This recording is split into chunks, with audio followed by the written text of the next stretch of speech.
មកយកអូនត្រឡប់វិញទេតែបងមកជូនពរអូនពីបេះដូង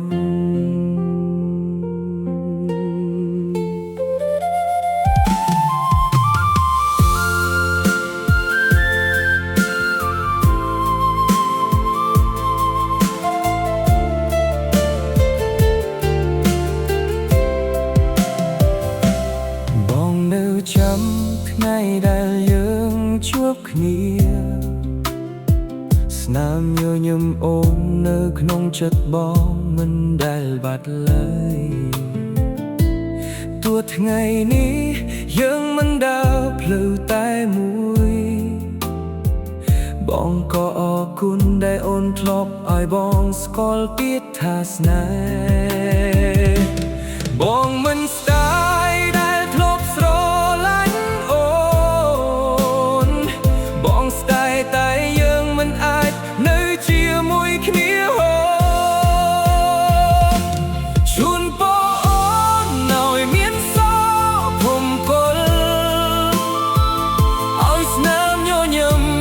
នៅលើមុខអូនរាល់ថ្ងៃជូនពរអូនឲ្យគេថែអូនបានល្អឲ្យគេកាន់ដៃអូនរហូតដល់ថ្ងៃចុងក្រោ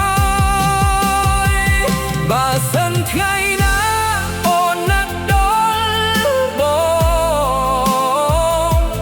សូមញញឹមបន្តិចព្រោះបង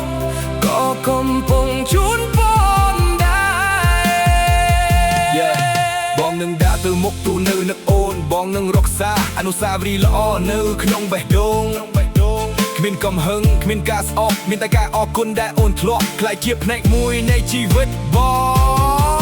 ស្នេហ៍មួយមិនចាំបាច់មានចុងបញ្ចប់ស្អាតក៏អាចក្លាយជាការចងចាំដ៏ល្អបានបងមិនចង់ឲ្យអូនយំដោយសារបងចង់ឃើញអូនសាយ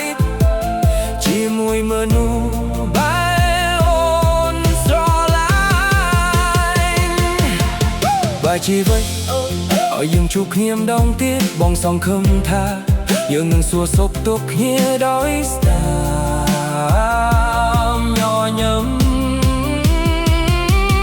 អរគុណអូនសម្រាប់គ្រប់យ៉ាងអរគុណសម្រាប់ក្តីស្រឡាញ់ដែលធ្លាប់មានទោះថ្ងៃនេះយើងនៅឆ្ងាយពីគ្នាបងនៅតែជូនពរអូនពីចំណាជូនពរអូនឲ្យមានសុភមង្គលឲ្យក្តីស្រមៃអូនក្លាយជាការ